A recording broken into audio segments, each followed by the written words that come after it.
Evangelho de João, capítulo 5, nós estamos numa série de mensagens conversando sobre os nossos inimigos da alma, os nossos maiores inimigos, alguns deles ocultos, escondidos, como semana passada falamos sobre a inveja, semana retrasada falamos sobre a culpa, e nessa semana, nessa quinta, eu quero falar sobre um inimigo feroz, que tem derrotado muita gente na caminhada, e o nosso tema de hoje é a vitimização. João capítulo 5, a partir do verso 1, diz assim: passadas estas coisas, havia uma festa dos judeus e Jesus subiu para Jerusalém. Ora, existe ali, junto à porta das ovelhas, um tanque chamado em hebraico Betesda, o qual tem 5 pavilhões. Nesses jazia uma multidão de enfermos, cegos, coxos, paralíticos, esperando que se movesse a água, porquanto um anjo descia em certo tempo, agitando-a, e o primeiro que entrava no tanque, uma vez agitada a água, sarava de qualquer doença que tivesse. Estava ali um homem, enfermo, havia 38 anos. Jesus, vendo-o deitado e sabendo que estava assim há muito tempo, perguntou-lhe: queres ser curado? Respondeu-lhe o enfermo: Senhor, não tenho ninguém que me ponha no tanque quando a água é agitada, pois enquanto eu vou, desce outro antes de mim. Então lhe disse Jesus: levanta-te, toma o teu leito e anda. Imediatamente o homem se viu curado, e tomando o leito pôs-se a andar. E aquele dia era sábado. Por isso disseram os judeus ao que fora curado: hoje é sábado, não te é lícito carregar o leito. Ao que ele lhes respondeu: o mesmo que me curou me disse: toma o teu leito e anda. Perguntaram-lhe eles: quem é o homem que te disse: toma o teu leito e anda? Mas o que fora curado não sabia quem era, porque Jesus se havia retirado por haver muita gente naquele lugar. Mais tarde, Jesus o encontrou no templo e lhe disse: olha que já estás curado. Não peques mais, para que não te suceda coisa pior. Vamos orar. Pai, fala conosco.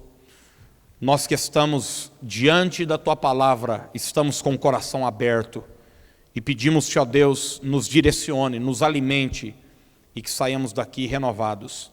Em nome de Jesus. Amém.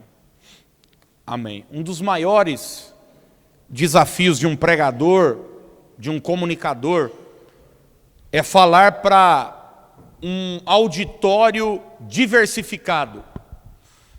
E não se engane, no meio da igreja que nós estamos, nós temos muita gente diferente. Gente de classe social completamente diferente. Gente com grau de instrução completamente diferente. Nós temos empresários, empregados. Nós temos casais e temos gente solteira. Temos pessoas com filhos, outras sem filhos. Enfim, a diversidade é gigantesca, mas todos nós que aqui estamos, independente do nosso nível social, independente do nosso grau de instrução, temos uma coisa em comum: nós temos uma história triste para contar. Todo mundo aqui, rico ou pobre, sábio ou ignorante, com dinheiro ou sem dinheiro, empresário ou funcionário, profissional liberal ou funcionário público, não importa. Todos nós que aqui estamos temos uma história triste, de dor, de sofrimento para contar. O problema é quando essa história triste se torna um enredo da nossa vida. Se torna a música de fundo da nossa vida, a trilha sonora da nossa história. Entenda, a sua dor é um fato, é um acontecimento, mas não precisa ser a sua condição. Eu vou repetir, a sua dor aquilo que te aconteceu, o abuso, a traição, o trauma, a falência, a dificuldade, o abandono, é um fato, mas não precisa necessariamente ser a sua condição permanente. A vitimização normalmente é vista em frases como: você soube o que aconteceu comigo? Te falaram? Está sabendo? Soube do meu ex-marido? Soube do meu casamento?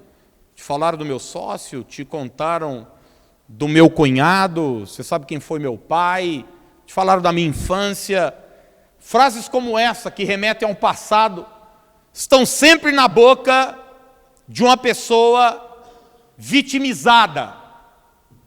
A vitimização, e talvez aqui seja o problema mais grave dela, é que ela faz a pessoa enxergar a vida pelo óculos da sua dor. A vítima passa a enxergar a vida, o mundo, o próximo, o outro, e as lentes pelas quais ela enxerga a vida é a sua dor, é o seu sofrimento, são as suas feridas, é o seu abuso, é a traição que ele ou ela sofreu, é o abandono lá de trás. Isso começa a gerar uma complicação na vida dela, porque agora o mundo todo parece que está conspirando contra a sua dor, que a sua ferida está aberta. A origem da vitimização surge sempre daquela sensação interior que todos nós, num grau ou no outro, temos, de que erraram comigo. Erraram comigo. Não foi justo o que me aconteceu. O que meu pai fez não é certo. O que minha mãe fez não é certo. O que Deus fez comigo não é certo. O que a vida fez comigo não é certo. O que o meu concorrente fez comigo não é certo. O que o governo fez comigo não é certo. Você vai encontrar vítimas ainda do Collor, soltas para o mundo. Já conversou com elas ou não? Plano Collor acabou comigo. O Sarney, não sei o que lá. Geisel, não sei o que lá. Tá. Juscelino Kubitschek, Marechal Deodoro da Fonseca, Cabral. Porque o enredo da vítima é sempre essa, de que alguém me prejudicou. E eu não estou dizendo que isso não tenha acontecido. E eu não estou dizendo que um erro não possa ter ocorrido. O problema é quando você faz desse erro a sua condição permanente. Aí é que começa a vitimização. É a separação dos meus pais. É a falência que eu tive, é o abandono que eu sofri. Existem, pelo menos nesse texto, 5 sintomas que evidenciam uma vítima, que evidenciam alguém que sofre dessa síndrome chamada vitimização, que a torna um doente permanente aí pelo mundo. Primeira delas é que a vitimização me deixa num estado de paralisia. Vou repetir. A vitimização te paralisa. Essa é a história de um homem paralítico. E se você ler a história com cuidado, você vai descobrir que ele não nasceu paralítico. Ele se tornou paralítico. Nós vamos ver isso mais para frente. Não é uma coisa que nasceu com ele. Aconteceu durante a sua jornada. E você vai ver, por exemplo, pessoas que se sentem vítima de uma relação ruim, nociva, lá no passado, ela normalmente não consegue ter boas relações no futuro. Ela diz, eu fui deixada, eu fui abandonado, eu tive um noivo lá atrás. Aconteceu quando, senhora? Aconteceu em 74, a gente estava com jogo, sala de jantar, tudo comprado, a gente tinha a coxa, eu tinha visto já a casa, estava tudo pronto. Mas olha o que ele fez comigo. E eu já me deparei com pessoas que não conseguiram mais namorar ninguém, se envolver com ninguém, se casar ou desenvolver uma relação. Suas vidas paralisaram por causa da vitimização. Outros enfrentaram uma situação igual, semelhante, talvez até pior, mas conseguiram lidar com isso. A vitimização nos paralisa. Gente que sofreu um revés nos negócios, na vida profissional, você vê, nunca mais se levanta, fala, não foi justo, não foi certo, não foi correto o que fizeram. Você diz, poxa, mas você já ficou sabendo que, dias atrás eu li uma reportagem, na verdade o Ricardo Jeromel escreveu um livro chamado Bilionários, ele diz que todo bilionário tem uma coisa em comum, várias, mas uma coisa em comum, todos um dia quebraram. Você devia falar glória a Deus por isso, né? De repente falar, eu estou no caminho certo. Eu também, já. Há esperança para o ferido. Todos eles, todos eles um dia investiram em algo que não deu certo, que fracassou. Mas uns se levantam e dizem, não deu certo dessa vez, vai dar da próxima. Outros ficam no chão e dizem, você soube do que aconteceu. Você soube. Passaram a perna em mim, puxaram meu tapete.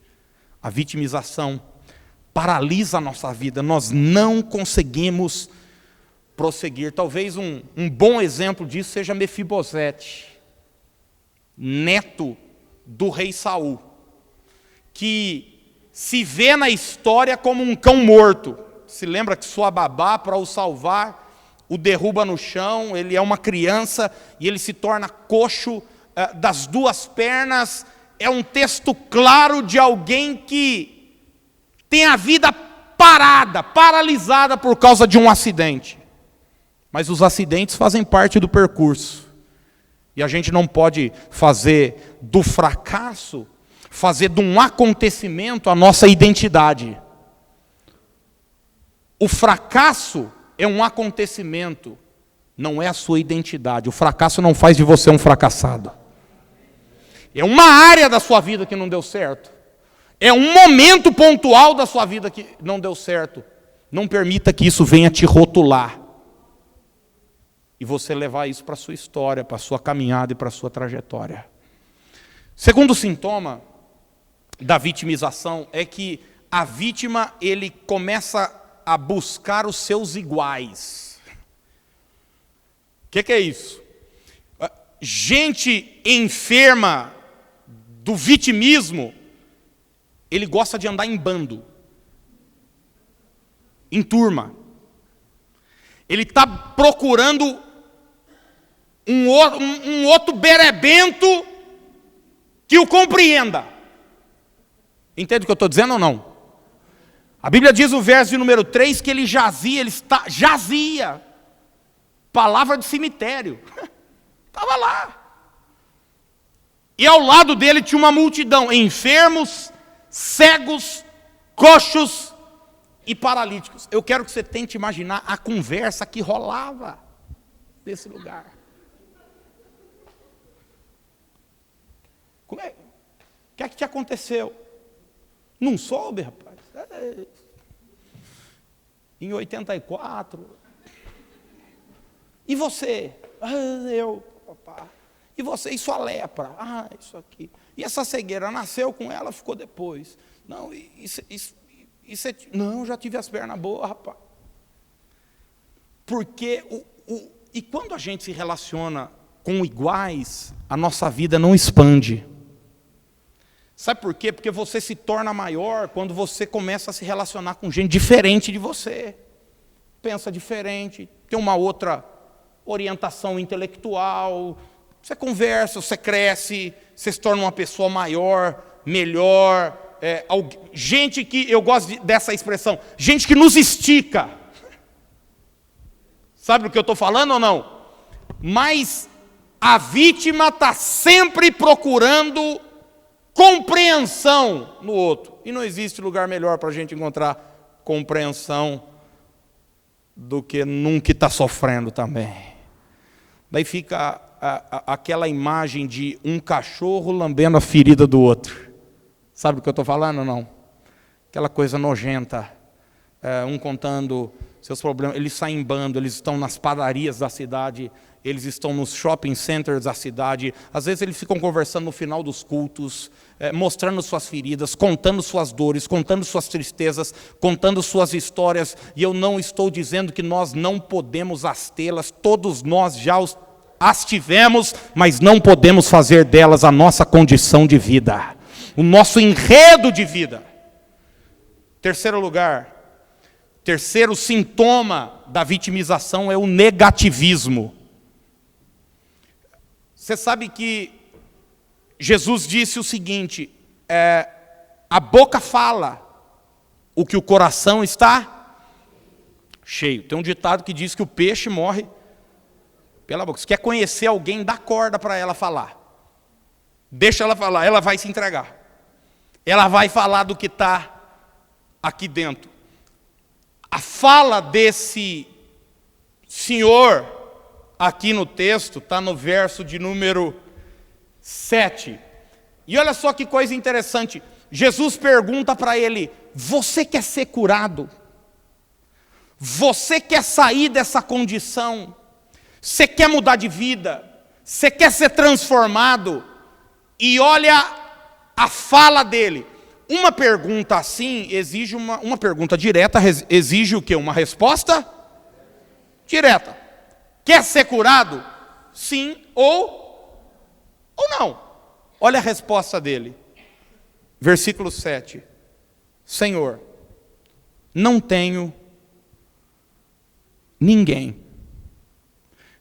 A primeira palavra dele é não. Não tenho. Não tem. Porque a vítima, ele começa a atrofiar o seu potencial. Ele está sempre focado naquilo que ele não tem, naquilo que ele não possui. A vítima começa a destruir a sua identidade. A sua autoestima está lá embaixo. Ele diz: eu não tenho ninguém que me coloque no tanque. Olha o discurso. Eu não tenho ninguém. Você acha que ele falou assim? Não, ele falou com a voz embargada. Ele falou com a voz doída, com a voz sofrida. Normalmente as vítimas têm uma entonação de lamúrio na voz. Eu não tenho ninguém que me coloque no tanque quando a água é agitada. Pois enquanto eu vou, desce outro antes de mim. Vida negativa. Ele faz da negatividade o seu enredo. É o tipo de gente que está o tempo todo esperando pelo pior. Ele faz uma festa numa chácara, ele diz: vai chover. Está todo mundo, sabe? É Agar diante de um poço no deserto, chorando porque não tem água. Você vai ler o texto em que Agar é serva de Abraão. Quando Ismael e Isaac brigam, Deus diz para Abraão: não precisa ter medo, pode mandar Agar embora, pode ouvir a sua mulher. E Agar vai embora, Abraão dá um jarrinho d'água para ela, e diz que a água acaba, ela fica desesperada: eu vou morrer de sede, meu filho vai morrer. Diz que deixa o menino num canto, vai do outro lado chorar, e começa a chorar e chorar. E a Bíblia diz que Deus ouviu a voz do menino e pergunta para Agar: o que é que você tem? Olha o tratamento que Deus dá para a vítima. Deus não chega assim com aquele ar de compreensão: ai, minha filha, eu entendo suas dores. Ai, o seu passado, ai, não foi justo o que te aconteceu. Ai, menininha, ai, deita aqui no ombro do papai. Não. Não que Deus não tenha compaixão, pelo contrário. Mas lamber as feridas de uma pessoa não vai curá-la. E a Bíblia diz que Deus abriu os olhos de Agar. E sabe o que estava na frente de Agar? Um poço de água. É curioso, Deus não fez aparecer um poço. Deus só abriu seus olhos. O poço já estava ali, mas as lágrimas, a cabeça baixa, a vitimização, a conversa de que não foi justo, de que eu estou aqui ferido e quem me feriu está em festa lá, não permitia que Agar visse o poço de água na sua frente. Aquilo que você precisa, sua provisão, já está pronta, preparada. Mas às vezes a vitimização, irmãos, nos rouba as oportunidades da vida. É o mesmo caso desse camarada aqui, por causa do seu negativismo. O próprio Deus estava na frente dele, perguntando, você quer ser curado? Deus estava na frente dele, mas ele estava atrás de um anjo. Ele estava atrás de alguém que o pegasse no colo. E quantas pessoas estão perdendo oportunidades na vida por causa do seu negativismo? Ai, será que vai dar certo? Eu já tentei outras vezes. E fica essa conversa que não leva a lugar algum. Agar no deserto, negativismo. Gideão, quando o Senhor chama Gideão, ele começa a remeter às suas origens. Eu sou menor, da menor tribo, da menor família. Isso não leva a lugar algum. Quarto lugar, quarto sintoma da vitimização. A vítima enxerga o mundo, e aqui está uma coisa crucial, irmãos. A vítima enxerga o mundo como devedor. Repita isso comigo, diga, enxerga o mundo como devedor. Ele diz, eu não tenho ninguém que me coloque no tanque. A pessoa afetada pela vitimização, ela enxerga o outro como alguém que tem a obrigação de dar uma força para ele, ou para ela. O que ele não se lembrava é que as pessoas que estavam do lado dela também estavam enfermas. Também estavam precisando de ajuda. A vítima está sempre com a mão estendida. Sabe? Vai me ajudar. Quem me ajuda, tem um senhorzinho aqui na Governador, disse um dia para a Dani, eu falei, eu tenho vontade de pegar aquele velho e dar uma chacoalhada nele. Porque ele só fica assim, com a mão assim, ó. Vontade de falar, ô tio, pelo menos pede. Mas a vitimização é tão forte. Se você for conversar com ele, talvez você já passou por problemas piores do que ele. Mas ele adotou aquela condição, sentou numa sarjeta, estendeu a mão e está querendo uma ajuda. E está querendo um auxílio. A vitimização faz isso com a gente. A gente passa a olhar cada pessoa como alguém que está em débito comigo. O mundo, o universo tem uma dívida comigo. Por quê? Porque eu fui ferido, eu não perdoei, eu não resolvi aquilo lá. Então agora eu estou aqui com todos os meus boletos aqui, com todas as minhas promissórias aí, e você vai ter que pagar. Alguém vai ter que pagar essa dívida. Porque eu fui prejudicado, porque não é certo, porque a minha dor é grande, e é isso mesmo. Quantas mulheres são feridas pelo pai e transferem isso para os maridos? Quantas? Quantas? Quantos homens são feridos por uma esposa e transferem isso para a próxima? O cara não fez nada. Ela diz, não, é sempre assim, meu pai também, não sei o que lá. E daí a vida não... Por quê? Porque está sempre se relacionando na base de que você está me devendo alguma coisa. Você está me devendo. Você precisa acertar. Você quer reconhecer uma vítima? A fala de uma vítima é sempre essa. O ser humano é muito... O ser humano. Ele não. É o ser humano. Ele é um ser de outro planeta. As pessoas hoje em dia...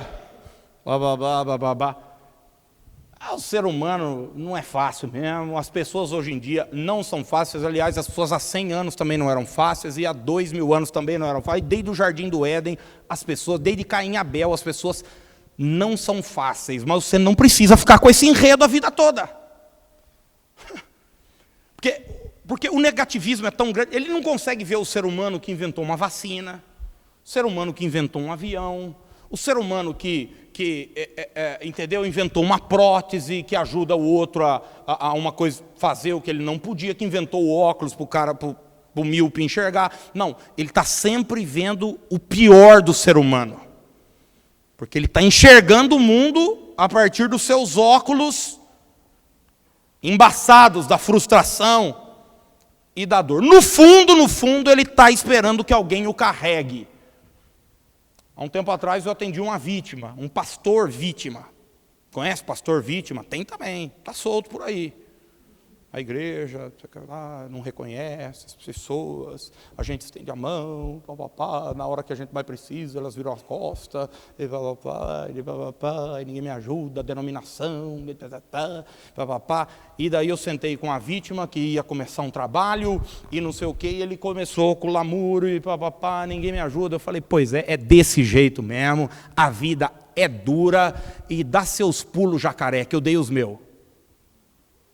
Aquiles, mas eles poderiam, ele falou, eles não vão te ajudar, ninguém vai te ajudar, e você tem que ser forte. Mas não sei o que, eu falei, você acha que foi fácil eu pegar os meus filhos, anos na escola particular e botar na creche da prefeitura? Você acha que foi fácil aguentar minha mulher chorando e minha filha chorando por causa da escola que ela estudava? Você acha que foi fácil ficar 2 anos sem plano de saúde? Você acha que foi fácil ter um salário X e daqui a pouco ganhar 1/4? Você acha que foi fácil levantar todo dia de madrugada e ir trabalhar? Pois é, meu amigo, foi o que eu fiz. Você vai fazer o que por você? Ou você vai esperar que o mundo faça alguma coisa por você? O problema da vítima é essa. Ela está sempre terceirizando a sua vida. Ela deveria ser protagonista do seu filme. Mas ele resolve ser coadjuvante. Por quê?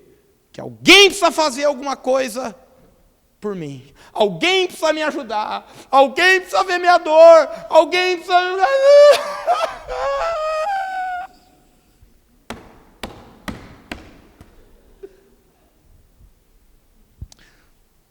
Pode parecer a fala de um insensível aqui. Mas é a fala de alguém que já esteve nessa condição, mas teve coragem de mudar. Por muito tempo, eu me agarrava na separação dos meus pais e me colocava na posição de vítima. Eu achava que o mundo tinha que me entender. Com o meu mau humor, com a minha frustração, com a coisa, cadê meu pai, minha família destruída, não é certo, meu Deus. E eu ficava nessa ladainha e minha vida não andava. Até que o dia eu entendi que as pessoas não tinham nada a ver com a situação que aconteceu lá na minha casa, dos meus pais, não se entenderam, cada um foi para um lado. Maturidade. Agora, irmãos, tem gente com 50, 60 anos de idade ainda não está achando que o mundo está devendo alguma coisa para ela. A vida não é justa mesmo. E não vai ser nunca. É hora de se levantar. Provérbios 30, 15 diz que a sanguessuga tem 2 filhas. Lembra do nome delas ou não? Dada. Dada. É a vítima que está sempre esperando algum favor, alguma ajuda, alguma coisa do outro. 5º lugar, 5º sintoma, e a gente já vai passar para o remédio e orar. A vítima, e aqui pega, hein? Segura na cadeira aí agora. A vítima é incapaz de assumir seus próprios erros. Vou repetir. A vítima é incapaz de assumir seus próprios erros. Porque todo mundo olha para esse bonitinho aqui, de João 5, tadinho dele. Não andava, 38 anos. Que coisa, cercado de leproso, cercado de cego, cercado de gente paralítica. Jesus encontra com ele no templo, versículo 14, e fala ao jacaré o seguinte: não peques mais, para que não te suceda coisa pior. Aquela conversinha mole dele do versículo 7, não se sustentava, sabe por quê? Ele estava naquela condição, paralisado, por causa de um pecado, por causa de um erro dele. Mas ele é incapaz de assumir. Você sabe que pecados somatizam. Ódio, rancor, ressentimento gera enfermidade física, gera atrofiamento da alma. E tem um monte de gente enferma que não perdoa, que não libera perdão, porque plantou-se coisas erradas e está colhendo coisas que ele não desejava. Mas a vítima é incapaz de olhar no espelho e dizer, cara, eu tenho uma parcela de culpa, de erro nisso aí. Você sabe, é o conhecimento da verdade que nos liberta. Conhecimento da verdade. Pessoas que se endividam, estão com a vida numa situação difícil e estão culpando outras, estão terceirizando. Não. Seja capaz de olhar nos olhos e dizer, eu errei também. Eu vi uma história de uma viúva que tinha acabado de perder o quarto marido. E disse que foram lá consolar e perguntaram para ela, o seu primeiro marido, como é que ele morreu? Eu disse, foi envenenamento, ele comeu uma sopa de cogumelo envenenado. Ah, é mesmo? E o segundo? A mesma coisa, comeu uma sopa envenenada. O terceiro, mesma coisa. E o quarto? Ela falou, não, o quarto não foi disso não. Foi do quê? Foi traumatismo craniano. É mesmo? Ele não quis comer uma sopa de cogumelo envenenado.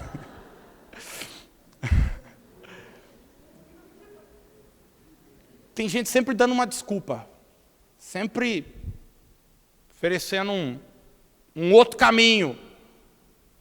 Mas o caminho da mudança, irmãos, chama-se arrependimento. Quando a gente diz, também errei. E se não errou, e se o que aconteceu com você não tinha nada a ver com você, você era uma criança, pode ser mudado daqui para frente. Pode ser mudado, pode ser transformado. E qual é o remédio para a gente vencer a vitimização? E em 10 minutos eu quero passá-lo para nós orarmos. O primeiro deles é a vontade. Você precisa querer. Repita isso comigo, diga, querer. Jesus chega para o moço e pergunta, talvez uma pergunta que para alguns possa parecer tola, mas não é. Queres ser curado? Pergunta aí para quem está do seu lado aí. Pergunta, você quer ser curado? Quer ou não? Que eu vou falar uma coisa aqui que alguns vão assustar. Tem gente que não quer, sabia? Sabia disso ou não? Porque se ele for curado, ninguém vai ter dó dele. Porque o alimento para a alma dele ou dela é a sua ferida, é a sua dor. E se ela acabar, acabou sua desculpa. Por isso que Bartimeu é uma coisa interessante, né? Jesus chega para ele e fala, que queres que eu te faça? Porque Bartimeu era mendigo. Ué, qualquer pessoa que vai olhar um cego, num tempo onde não tinha ajuda governamental, instituições de caridade, qualquer pessoa vai lá e fala, pô, vou dar R$1, R$2 para o cara aí, para dar uma força para ele comprar um marmitex. Normal. Mas quem é que vai dar R$2 para uma pessoa normal? Que enxerga? Já viu esses moleque forte, grande, pedindo dinheiro na rua? Tem gente que tem dó. Eu dou risada. Você está brincando comigo. Só pode ser uma piada isso, né? O cara tá melhor que você fisicamente. Tem mais vida que você, disposição que você. Eu, cara, uma força aí, tio. Tio, uma ova, tio. Quando Bartimeu fala, eu quero tornar a ver, ele está falando o seguinte, acabaram minhas desculpas. Eu fiquei desempregado agora, eu perdi o meu emprego de mendigo. E tem gente que não quer ser curado por causa disso. Que o seu discurso não vai se sustentar mais. Seu discurso acabou. Irmãos, eu fui pastor de uma senhora que A vida toda eu a atendi. E a queixa dela era minha família, meu marido, meus filhos. Só eu crente, pastor. Só eu na casa de Deus. Olha a minha dor. Como é que pode? Eu estou sozinha, meu marido não quer vir, meus filhos não querem vir. E eu ali, poxa, então, vamos continuar orando, irmã, acredite, papapá, acredite, é novo e tal. Daqui a pouco, chega um dia, os filhos, um filho na igreja. Olha que legal. Na outra semana, a filha. Teve um culto, estava a família toda. Sabe o que aconteceu? Ela sumiu. Ela sumiu. Daí eu fui atrás. Eu falei, viu? Por que você não está indo? Ela falou, não dá. Não dá, sabe? Ir com meu marido lá, eu quero glorificar, eu quero falar aleluia, ele fica, sabe, me olhando meio torto. A questão é a seguinte, eu quero continuar reclamando, eu quero continuar fazendo a minha vida uma porcaria, eu quero continuar que os outros me lambam, eu quero que os outros tenham dó de mim, mas agora minha desculpa acabou. Meu discurso não se sustenta mais. E tem gente que não quer ser curado. Não quer continuar deprimido, quer continuar vivendo à base de remédio, quer continuar. Sabe por quê? Porque daí tem neném, dor, babá, vem aqui, mamãezinha. Até quando? Até quando? Tem um tempo, a Bíblia diz que tem um tempo de choro, tem um tempo de luto, isso é terapêutico e tem que fazer parte. Gente que pula esses processos na vida, lá na frente a conta vai estourar. Você já viu gente que no velório, não, estou super bem e tal. Isso é engano, viu? Daqui a pouco vai estourar tudo. Tem um tempo, mas tem um tempo de choro, mas tem um tempo de saltar de alegria também. Você tem que saber até quando isso vai durar. Então precisa ter uma vontade de querer sair do buraco, gente. Precisa ter uma vontade que vai trazer as suas consequências, mas vai mudar a minha história e a minha vida. Você quer ser curado? Você é tão forte que o cara não responde. Porque a vítima, ela não quer cura, ela quer dó. Ela quer dó, quer que os outros tenham dó dela. Deixa eu contar uma coisa, quando a gente veio de volta aqui para Piracicaba, tem uns 5 anos, eu fui numa escola para tentar ver para os meus filhos estudarem. E era muito caro. E era além, não achava que era tão caro. Daí alguém me falou o seguinte, não, se você coloca mais de um filho, eles dão desconto. Vá lá, converse. Você é pastora, uma escola que tem evangélica, enfim. Fui lá. Daí a pessoa me disse o seguinte, eles têm uma bolsa, você faz uma carta, chama bolsa carente. Você fala lá que você está na M e tal. Falei, o quê? Quer dizer que eu tenho que falar o seguinte, eu sou uma pessoa carente. Eu sou pessoa... Falei, não, gente, todo Moraes Barros, creche, carente eu não sou. Se você não tiver essa força interior, você afunda no buraco e vai ficar vivendo de piedade dos outros o resto da vida. Entender, é um tempo, vai doer, vai ser difícil, mas nós não vamos fazer desse momento a nossa identidade. Aquiles, você é orgulhoso. Eu acho que um pouquinho de orgulho é bom para qualquer ser humano, viu? Você entende o que eu estou dizendo ou não? Você quer ser curado? Você quer? Precisa ter vontade. Segundo lugar, reaja. Diga aí para o seu vizinho, diga, reaja. Jesus vira para o cara e diz, levanta! Levanta! Em nenhum momento, gente, Jesus chegou para o cara e falou, viu, chega aqui, me conta a sua história. Como é que foi? Como é que foi sua dor? É verdade? Não foi certo? Não foi justo? Não foi isso? Como é que Deus trata a vítima? Alimentando sua vitimização? Não!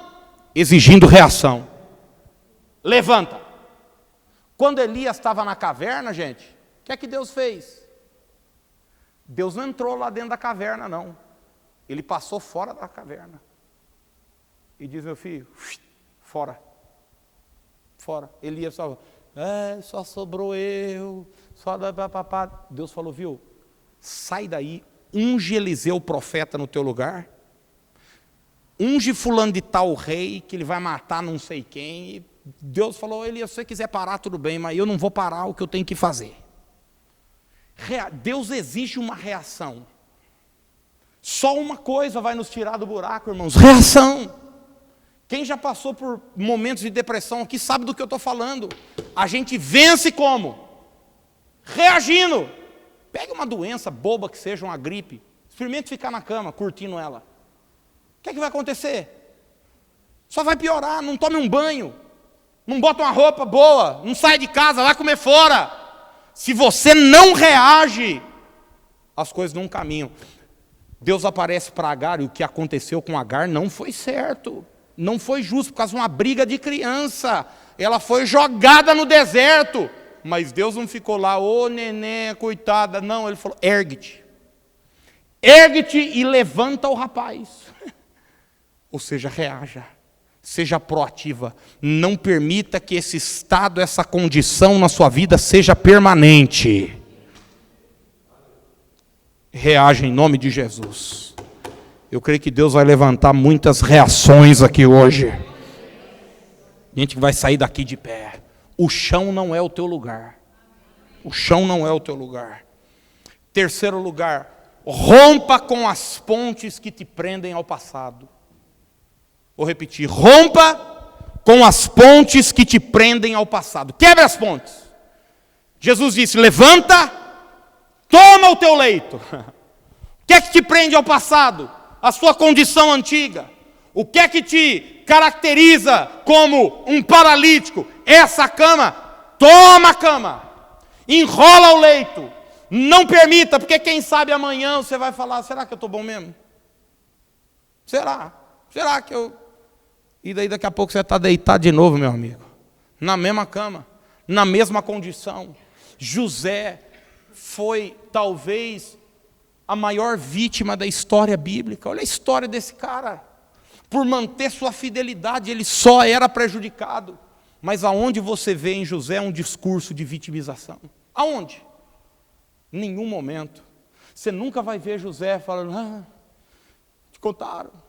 Não. Quando ele tem um filho, ele põe o nome de Manassés. Deus me fez esquecer. Eu quebrei as pontes. Eu virei a página.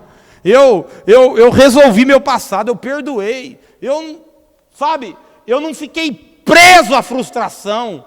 Eu não fiquei preso à cisterna. Eu não fiquei preso naquela prisão. Eu estava preso fisicamente, mas a minha alma, os meus sonhos, o meu espírito estava no meu futuro, naquilo que Deus tinha reservado para a minha vida.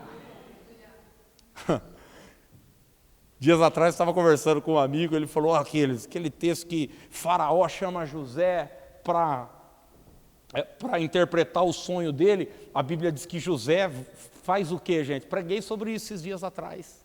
Troca de roupa e faz a barba. E aparece diante de Faraó, bonitão. Boa, carinha boa. E vai lá e interpreta o sonho. Ele fala, e esse amigo meu falou, eu estou mais para a vítima, aqueles. E eu não ia fazer isso não. Eu ia aparecer barbudo, tudo estrupiado, e falar assim, o senhor sabe por que eu estava na prisão? Lá.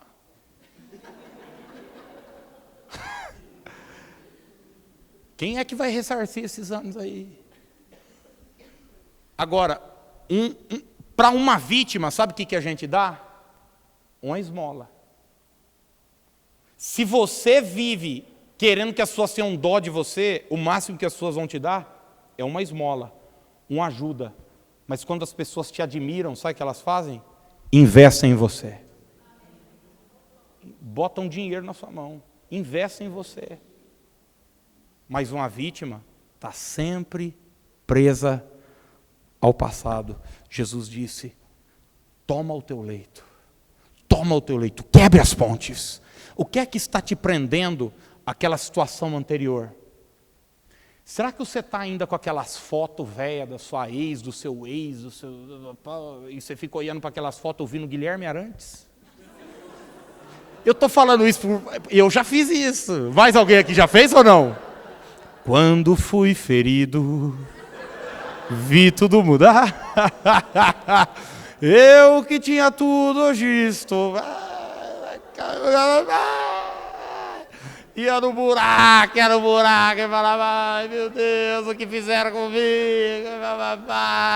Guilherme Arantes, pensa numa fossa. Ai, ai, ai. Só eu. Aqui ninguém mais fez isso. Ninguém mais.